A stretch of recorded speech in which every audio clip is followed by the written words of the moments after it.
কে সামনে রেখে এবং আরো মজবুত করে আমাদেরকে সামনে এগিয়ে যেতে হবে। যারা এটা সম্ভব করেছে, যে তরুণ সমাজ, তাদের প্রতি আমি আবার সমস্ত প্রশংসা এবং কৃতজ্ঞতা জানাচ্ছি তাদেরকে। তারা আমার পাশে আছে। এরা এই দেশকে রক্ষা করেছে, এই দেশকে নতুনভাবে পুনর্জন্ম দিয়েছে এবং এই পুনর্জন্মে যে বাংলাদেশ পেলাম, সে বাংলাদেশ যেন অত্যন্ত দ্রুত গতিতে এগিয়ে চলতে পারে, সেটাই হলো আমাদের শপথ। সেটা আমরা রক্ষা করতে চাই, এগিয়ে যেতে চাই। আজকে আবু সাঈদের কথা মনে পড়ছে আমাদের, যে আবু সাঈদের ছবি বাংলাদেশের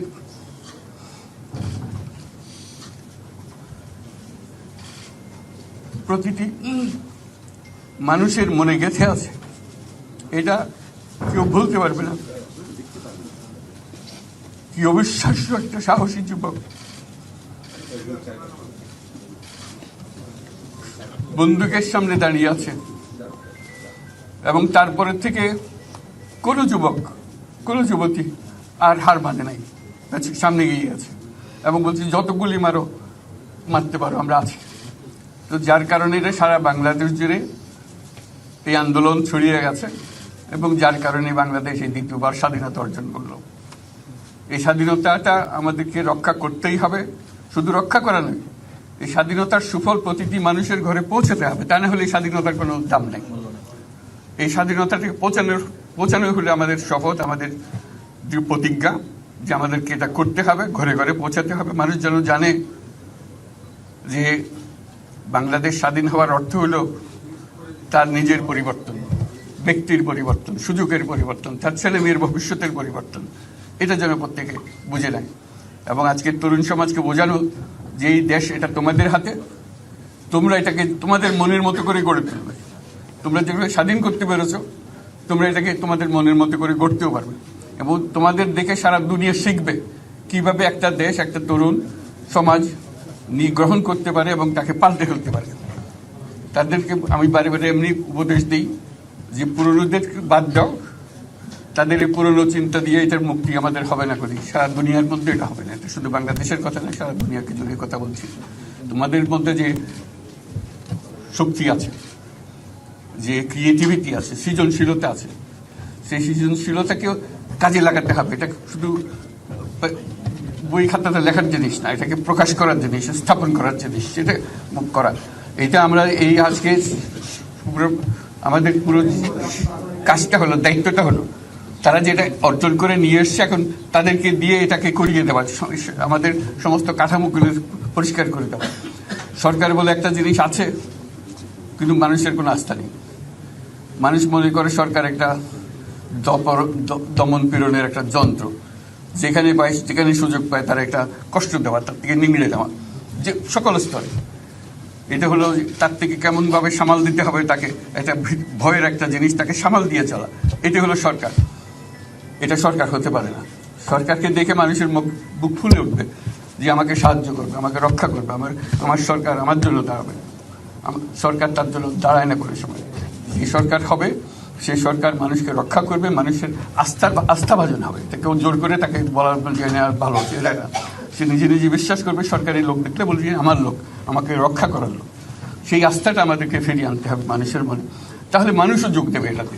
মানুষ এখন পিছিয়ে থাকে যে কিসের মধ্যে আমাদেরকে ঢুকিয়ে দিচ্ছে।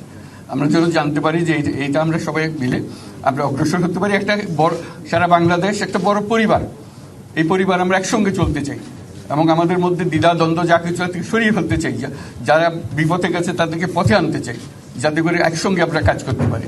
এর মধ্যে আমরা শুনলাম, আসার পথে শুনে আসছি যে এখানে আইন শৃঙ্খলার ব্যাঘাত হচ্ছে, মানুষকে আক্রমণ করছে, ঘরবাড়ি জ্বালিয়ে দিচ্ছে, সম্পদ জ্বালিয়ে নষ্ট করছে, চুরি করছে, দিয়ে যাচ্ছে, অফিস আদালতে আক্রমণ করছে, সংখ্যালঘুদের উপর আক্রমণ করছে, হিন্দু, বৌদ্ধ, খ্রিস্টান, আহমদিয়া সবার উপর আক্রমণ করছে। এগুলো হলো ষড়যন্ত্রের অংশ। এগুলো আমাদের বিষয় না। আমাদের কাজ হলো এটাকে রক্ষা করা, সবাইকে রক্ষা করা। এটাকে প্রতিটি মানুষকে, প্রতিটি মানুষ আমাদের ভাই, আমাদের বোন, তাদেরকে রক্ষা করা এবং আমাদের একটা শৃঙ্খলা ফিরিয়ে আসা। বিশৃঙ্খলা, সহিংসতা, এগুলো হলো অগ্রগতির বড় শত্রু। আমাদের যে যাত্রা শুরু হলো সেই যাত্রার শত্রু, কাজে এই শত্রুকে যাতে রোধ করা যায়, তাদেরকে বুঝিয়ে শুনিয়ে হোক, তাদেরকে আইন শৃঙ্খলার হাতে দিয়ে হোক, এটা বোঝাতে হবে। তাকে মেরে পেটে এটা ঠিক না, আইন শৃঙ্খলা নিজের হাতে ঠিক না। তাকে আমাদের আইন শৃঙ্খলা বাহিনী এমন হতে হবে, তাদের হাতে সুপর্দ করলে আমরা নিশ্চিন্ত থাকবে তার একটা বিহিত হবে। এমনগুলো আমরা হাতে দিয়ে দিলাম, 2 টাকা নিয়ে আবার ছেড়ে দিল, এটা যেন আবার না হয়।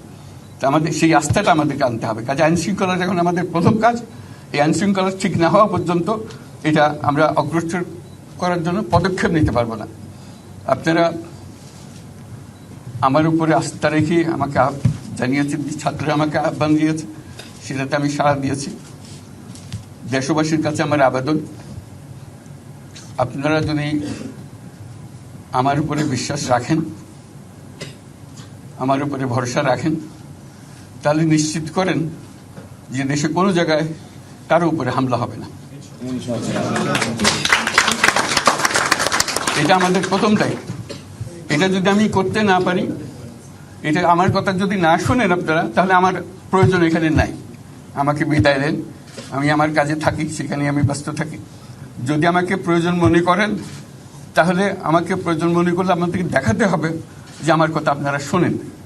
আমার কথা না শুনলে আমার কোনো প্রয়োজন নাই। আমার প্রথম কথা হলো, আপনারা বিশৃঙ্খলা থেকে দেশকে রক্ষা করেন, আপনারা সহিংসতা থেকে দেশকে রক্ষা করেন, যাতে আমরা যা আমাদের ছাত্ররা আমাদেরকে পথ দেখায়, সেই পথে আমরা এগিয়ে যেতে পারি।